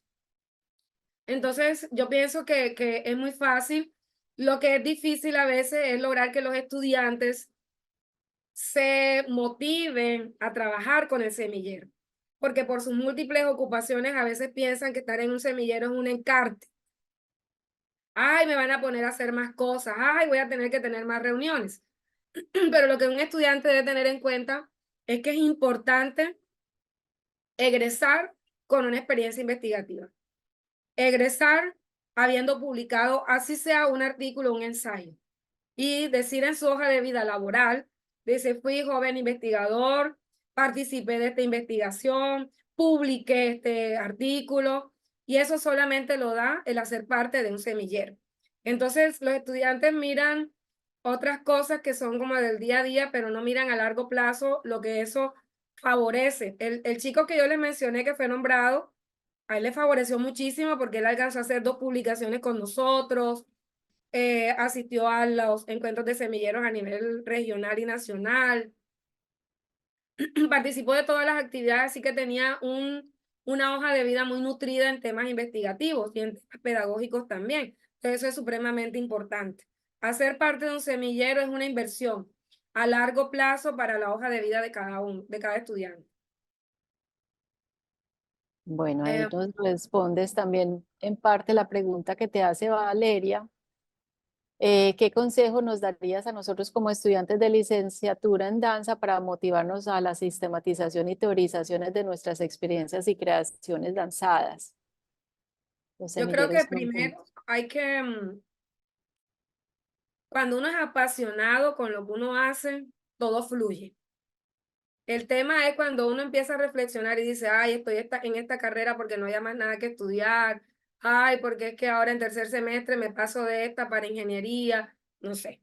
Uno tiene que analizar si esta es su pasión y si ese es su proyecto de vida. Entonces, una vez hecho el análisis, uno dice, sí, este es mi proyecto de vida, yo de esto quiero vivir. Entonces, es momento de, primero, ser parte de un semillero que es importante, pero porque ahí adquieren con los docentes las competencias para la escritura descriptiva y autoetnográfica de uno mismo. Entonces, los estudiantes nuestros llevan unas bitácoras de todo su proceso y ese insumo ha alimentado incluso todos los documentos de sus procesos creativos. Yo creo que el consejo es, uno, hay que llenarse mucho de referentes. Hay que tener muchos referentes, hay que leer mucho, ir a cine, ver cosas, ver espectáculos, lo bueno, lo malo, de todo eso se aprende, de todo eso se aprende, para poder ir uno configurando el camino que uno quiere. Porque tú no puedes configurar un camino si no has salido de tu casa nunca a ver una función de danza, o no has salido de tu barrio nunca a nada, o no has compartido con otras personas, con otros saberes. Hay que alimentar el capital cultural, como dice Bourdieu. Tenemos que alimentar nuestro capital cultural para tener insumos para lo que yo quiero ser o hacer. Quiero crear, entonces uno no crea de la nada. Uno para crear tiene que tener ideas y las ideas surgen del cúmulo de experiencias que a lo largo de la vida uno ha ido teniendo. Ay, es que tú eres muy creativa. No, yo no soy muy creativa, leo mucho, veo mucho, me gusta ver todo, hasta cómo va creciendo, cómo se va abriendo una flor, que eso siempre me ha gustado, y de meter la semillita en el algodón mojado y ver ese proceso de cómo crece una planta, eso es hermoso. Entonces, encontrar en las cosas cotidianas dónde está la belleza de ese ser, en las personas, ¿verdad? De todo se aprende, todo sirve, y creo que a veces los estudiantes son muy selectivos en lo que quieren ver y hacer, y no pasamos del celular o de las cosas. También ir a una sala de cine tiene su magia. Yo le decía a mi hijo, le digo, ¿qué vas a hacer? No, voy a encerrarme en el cuarto a ver películas. Digo, vamos a cine. No, mami, pero si esa película aquí en Netflix es mejor. Pero es que el cine tiene su magia. Entonces, a darnos la oportunidad en algún momento, antes que los cines desaparezcan, de ver cómo es esa experiencia de ir a un cine, eh, de caminar por la hierba. O sea, hay actos cotidianos que tienen mucha belleza, mucha verdad, que le sirve a uno como insumo para cualquier momento creativo. Así es, Y que una ese, pausa activa para la sí, joven. Ah, totalmente. tan bella. Mm. Sí, la experiencia del cine nunca va a poder ser reemplazada por ninguna plataforma. El sonido y la imagen son otra cosa. Te complementa Valeria. Sí. Bueno, Mariana, yo creo que ya también podemos darle descanso a la profe. Te hace una pregunta, maestra. Yo tengo una duda. ¿Qué diferencia hay entre el concepto de tradicional y folclore? Hablando de danza y en general, es que a veces se llama danza tradicional y a veces se nombra danza folclórica. No sé si se hace referencia a lo mismo o hay una diferencia, la discusión. Esta es una discusión que voy a cambiar, voy a voltear, a regresar la pregunta, Bueno, porque yo estoy viendo que en la Universidad de Antioquia se habla de danza tradicional, ¿cierto? Es una asignatura de danza tradicional. no, sí, Aquí dicen que sí. sí. Entonces se llama danza tradicional 1 y aquí nosotros hablamos de folclore 1. Ujú. Entonces, hay un, hay un chico de allá, apellido Maldonado, ¿cómo se llama él? De Camados. Él Juan, tiene un libro, sí, Juan Camilo Maldonado. Juan Camilo Maldonado, Sí, que tiene un texto sobre la historia de la que danza tiene en un texto Antioquia. sobre, no, y él dedica unos capítulos a qué es esto de danza tradicional, danza folclórica, danza de proyección folclórica, danza no sé qué cosa, ta, ta, ta, ta. Yo he entendido que la danza tradicional en mi contexto, en mi territorio, porque la hay, es la danza en la cual tenemos a los sabedores y a los portadores de la tradición allí. Por ejemplo, nosotros tenemos la danza del Congo. No la danza del Congo en escena, es la danza del Congo de una familia que tiene más de 130 años de legar de generación a generación una expresión que ellos mismos han llevado, legado, y lo que ha evolucionado ha sido por ellos mismos. La danza del Congo, la danza de la farota, la danza del paloteo. Yo aquí nada más atravieso media ciudad y en 20 minutos, media hora o una hora estoy en la sede de esas familias donde hacen esas danzas tradicionales, ¿ya? Entonces son portadores de la tradición, vivos allí, los tenemos allí vivos. Cuando hablamos de la danza folclórica, estamos hablando de un término que, bueno, Abadía dijo por allá en 1900 no sé qué, que viene de la palabra folk, que significa pueblo, que antes era demosofía. Sí, pero en este contexto, a este momento histórico, hemos encontrado que la palabra folclore se utiliza para referenciar a todo tipo de agrupaciones que tienen dentro de su repertorio danzas tradicionales para proyectarlas públicamente. Entonces es como medio enredado, pero yo me entiendo. Entonces la danza folclórica es la que mi grupo hace danza folclórica. Yo tengo repertorio y bailamos cumbia, bailamos mapalé, bailamos bambuco, bailamos joropo, todo eso como repertorio de danzas folclóricas. Yo tengo un repertorio de danzas folclóricas. El grupo del maestro Iván Cisnero hace danza folclórica, el grupo hace danza folclórica. El ballet de Antioquia es un ballet folclórico porque utiliza con la técnica de la danza clásica, estiliza y utiliza la danza tradicional y la estiliza y la convierte en algo folclórico. Entonces, estoy hablando desde mi ubicación, desde mi territorio, desde mi verdad, pero es posible que en Antioquia la realidad sea distinta y sea que lo tradicional es lo mismo que lo folclórico y eso no tiene discusión. Nosotros aquí sí establecemos la diferencia en que tradicional es el grupo tradicional. De hecho, en carnavales hay un concurso solamente de los grupos tradicionales y otros que son grupos de escuelas.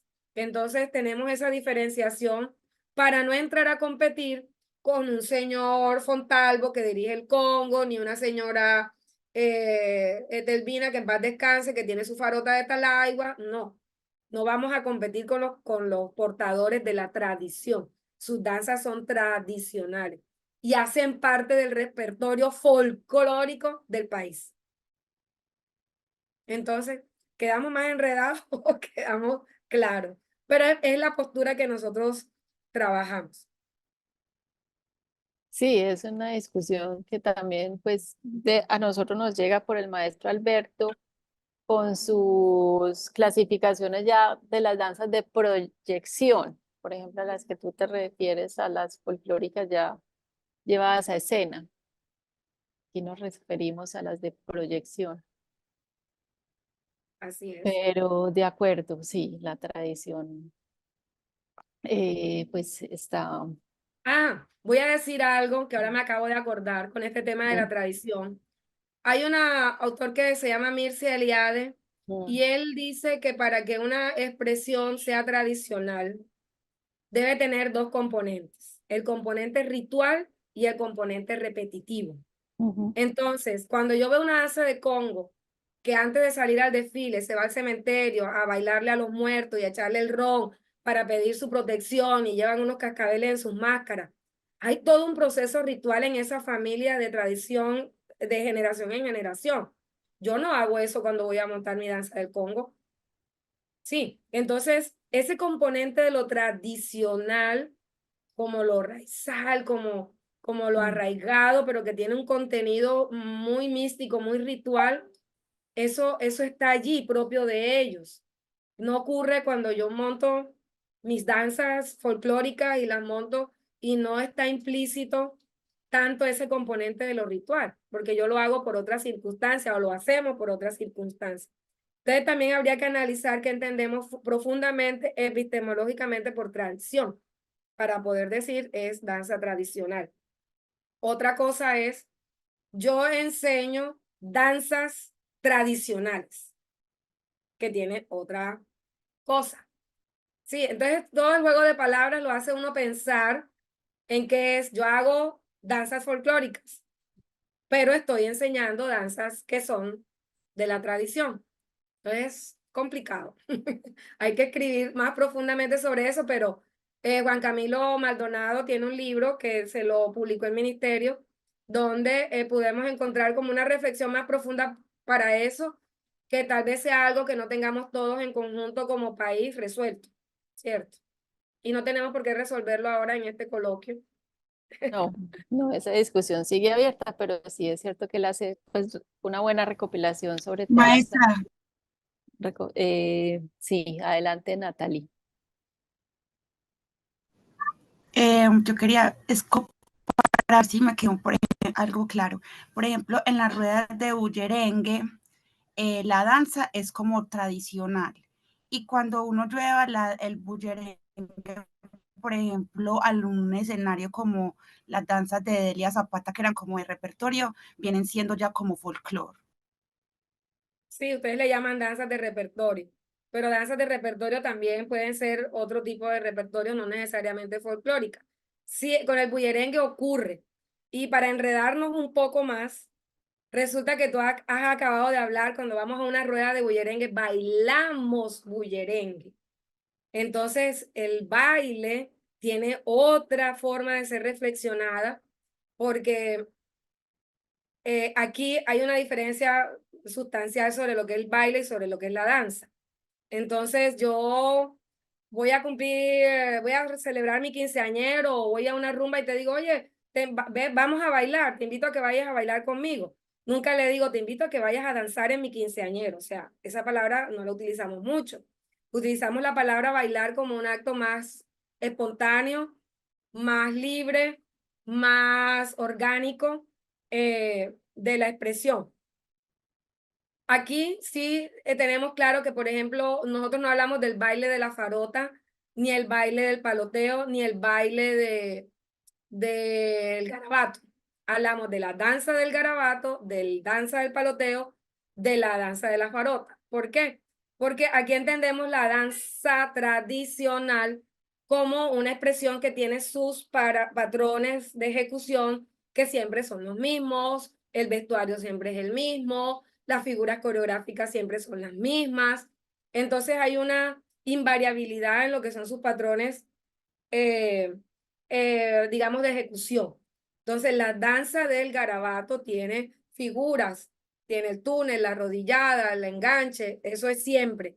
Cualquier danza de garabato que tú veas tiene siempre esas figuras.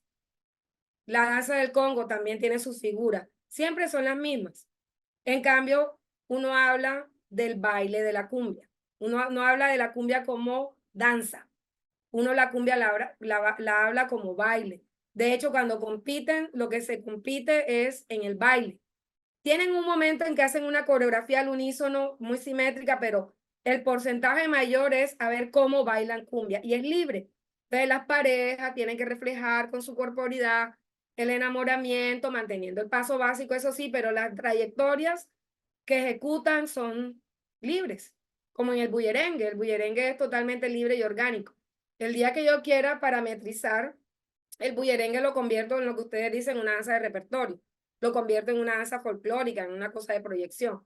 Es diferente. Esto es amplio.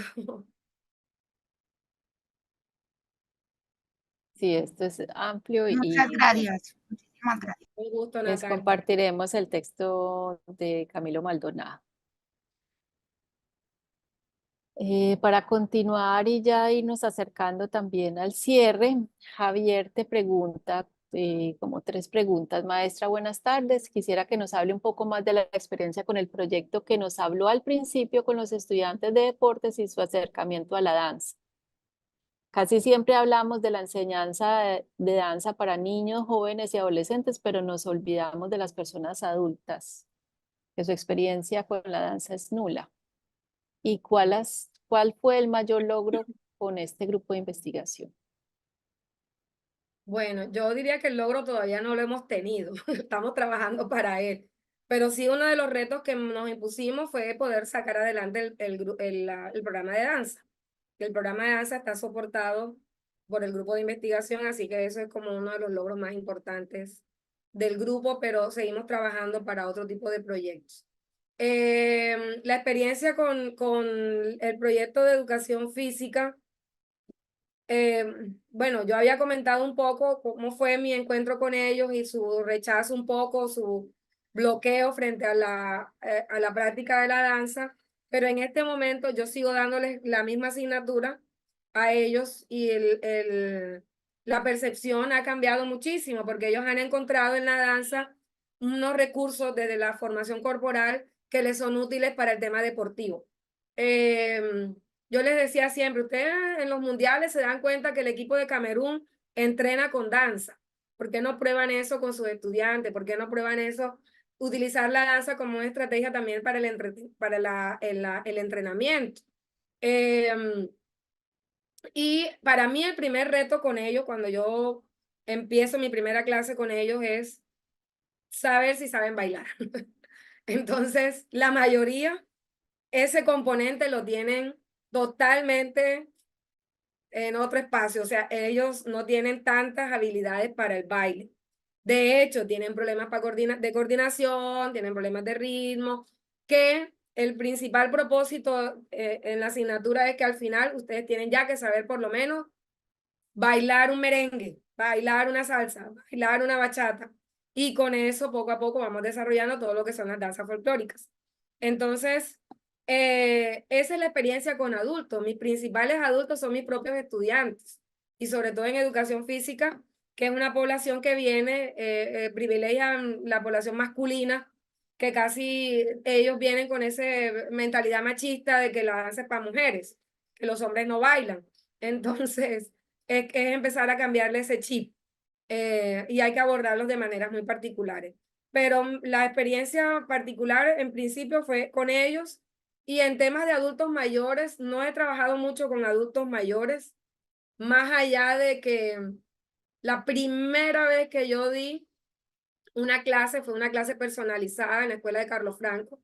Era un señor muy mayor y me pedía que cuando diéramos la clase no hubiera nadie más, que cerrara las ventanas, porque él no sabía bailar y quería saber bailar, porque su esposa en las fiestas se sentaba resignada porque ella quería bailar, ella le encanta el baile y él no sabía.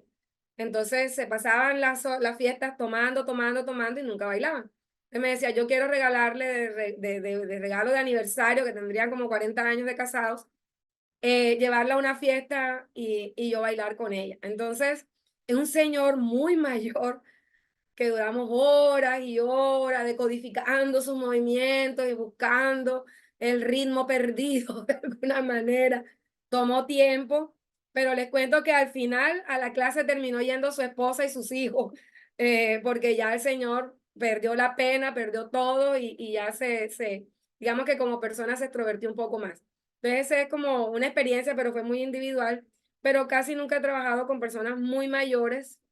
He tenido acercamientos con ellos, sobre todo los de los grupos tradicionales del carnaval, pero yo no me atrevo con ellos a cambiarle su rutina ni nada, porque eso, ellos son los que al contrario tendrían que enseñarme a mí. Sí. Aquí alguien dice que se perdió horriblemente, pero que ya. Sí, sí. Ay, bueno, Bueno, expectativa. Ajá. Bueno, no sé qué otra pregunta habría. pues el abrebocas de Monpós, por lo menos Ah, para que nos ok. despidamos con él. Bueno, no sé hasta qué momento tenemos tiempo porque el documental dura casi media hora. Yo solamente voy a mandar a poner unos pedacitos, así que pedacitos muy cortos de lo que fue el documental para que ustedes lo miren. Y como lo acabamos de producir y acabamos de devolverle el conocimiento a la población de Monpós el fin de Semana Santa, pues todavía no, la universidad no lo está colgando en redes. Apenas ya suceda, pues Caro, yo te comparto el enlace para que lo vean Por favor, completo. muchas gracias, sí. Bueno, entonces vamos a buscarlo para ver cómo lo compartimos. Aquí.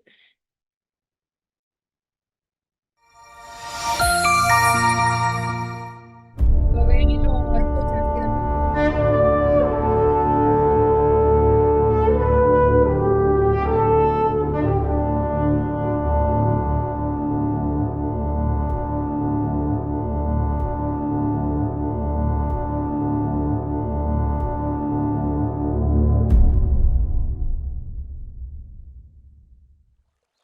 Arrullada por los sonidos del gran río de la Magdalena y abrazada por los mágicos atardeceres del Caribe, se encuentra Santa Cruz de Mompox, un territorio de aborígenes, hogar de la antigua civilización Malibú, de cuyas entrañas nace el gran cacique Mompox, a quien se le atribuye el nombre de este paraíso anfibio.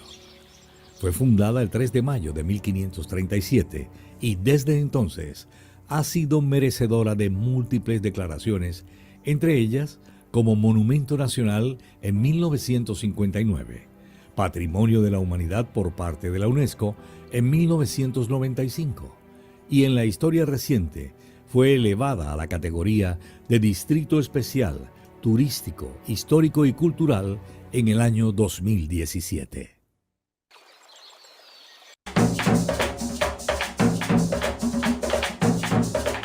Mi nombre es Samuel Mármol Villa, nacido en Mompox el 23 de marzo de 1954. Yo soy director y representante legal de la asociación Abundio y sus Traviesos.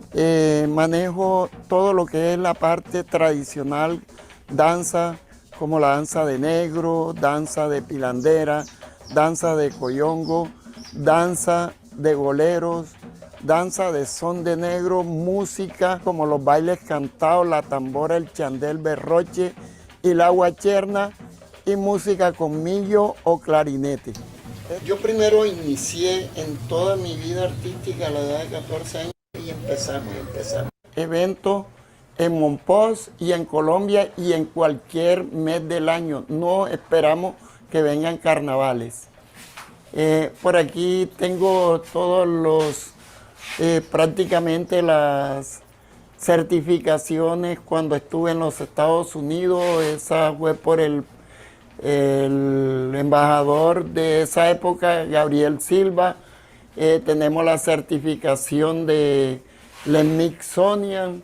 Tenemos aquí la quinta esencia que gané en Barranquilla.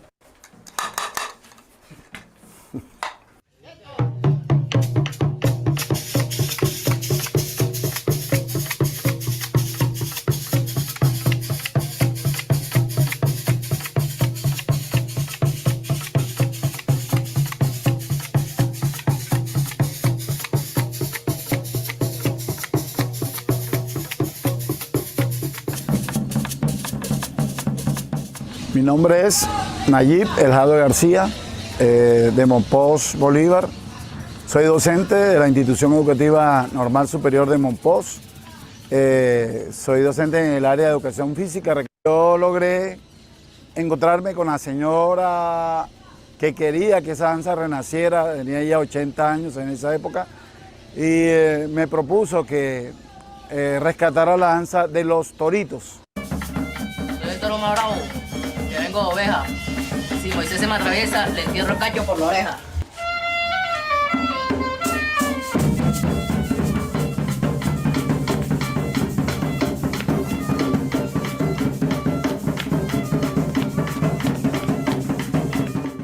La danza del torito nació en el barrio Arriba. Nosotros tenemos nuestro centro de atención y de ensayos, es allá arriba en el Corazón de Jesús.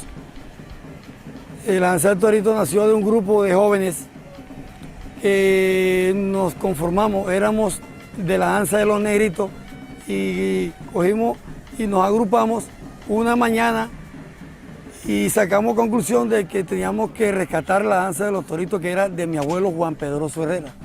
La característica de la danza de los toritos es Eso es igualito como cuando por lo menos la fiesta de Corralejas. Sí, llevamos el mismo insignia, casi la misma música, de la música. Que empecé, el primer eso era lo que escuchaba, llevo los Coyotes de Barranquilla. Era donde consiguió 8 bailarines disfrazados de mujer y él en el centro como la mama, que era la que le indicaba a cada una de sus hijas para pilar el maíz. La danza es una expresión de relación, es burlesca. De hecho, la mama pronuncia algunos versos que las hijas le repiten. Luego cada hija habla sobre un verso y la particularidad de cómo es ella y todos responden en coro. ¿Qué podría decirme? Pues tiene muy poco, una poca estructura, digamos, cuando se habla de coreografía. Son movimientos laterales, entrelazadas y movimiento de las faldas. También cada una de ellas, de las hijas, utiliza un paraguas, lo que muchas veces tiende a confundirse con las farotas de Talaigua. Por cierto, los conas que nunca puede faltar el maestro Gutiérrez Benítez, que sería el poeta Gutiérrez, el creador de las pilanderas momposinas. De que sean más bien danzas de proyección, en el momento de la investigación, eso es lo que estamos tratando y lo que yo he tratado de mostrar. En el municipio, luego cuando ya tuve la oportunidad de salir, estuve en la Academia de Arte y Gimnasio del Caribe y pues ahí seguí mi sentir. Artes escénicas, danzas y teatro de la Universidad Antonio Nariño, con sede en Barranquilla, maravillosa Barranquilla que me acogió meses antes de los festivales y llevábamos espectáculos maravillosos. Bueno, yo creo que, porque es bastante extenso, pero ahí lo que básicamente pudieron observar es los pioneros, ¿no? Los maestros, desde el más antiguo hasta una de las más jóvenes intérpretes que en este momento vive en Estados Unidos. La segunda fase de esta investigación tiene que ver con un texto que estamos terminando, donde aparece ya la descripción detallada de cada una de las danzas que encontramos en Mompox, porque la depresión momposina es muy amplia, está Talaigua, Guatillo de Loba, Barranco de Loba. Nosotros solamente nos concentramos en el área del municipio de Mompox, no en los municipios aledaños. Entonces, pues, espero poderles compartir el enlace más adelante. Claro que sí, ojalá así sea el enlace y el libro también para poderlo leer. Pues maestra, en nombre de todos, pues agradecerles también la participación, las preguntas, el interés. A ti por este discurrir que nos llevaste entre pues las didácticas, la investigación, la creación en la danza y nada, revertimos de seguir tus huellas. Muchas gracias y ojalá podamos tener más encuentros como este. Ok, voy a poner en el chat mi contacto de WhatsApp por si alguien quiere algún día venir a Barranquilla o se genera un intercambio de semilleros, ¿cierto?